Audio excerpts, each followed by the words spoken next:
الله يتوفى الأنفس حين موتها والتي لم تمت في منامها فيمسك التي قضى عليها الموت ويرسل الأخرى إلى أجل مسمى إن في ذلك لآيات لقوم يتفكرون أم اتخذوا من دون الله شفعاء قل أولو كانوا لا يملكون شيئا ولا يعقلون قل لله الشفاعة جميعا له ملك السماوات والأرض ثم إليه ترجعون وإذا ذكر الله وحده اشمأزت قلوب الذين لا يؤمنون بالآخرة وإذا ذكر الذين من دونه إذا هم يستبشرون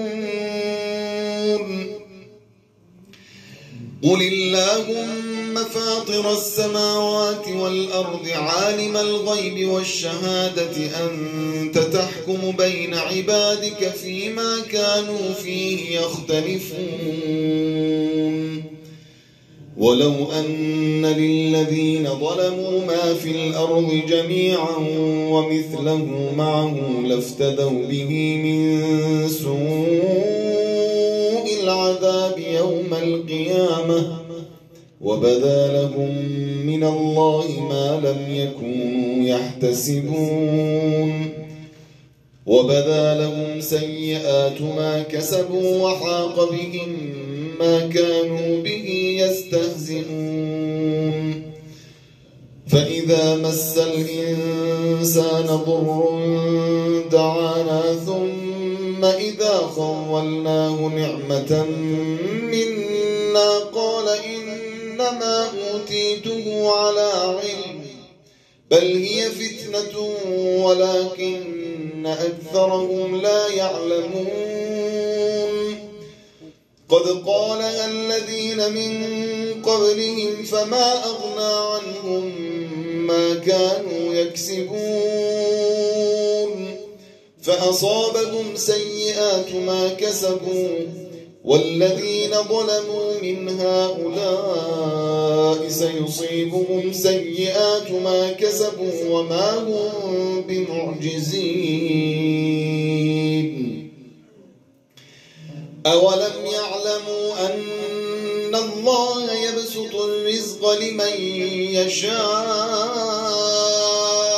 ويقدر إن في ذلك لآيات لقوم يؤمنون وترى الملائكة حافين من حول العرش يسبحون بحمد ربهم وقضي بينهم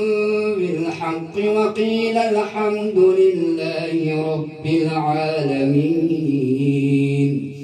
بسم الله الرحمن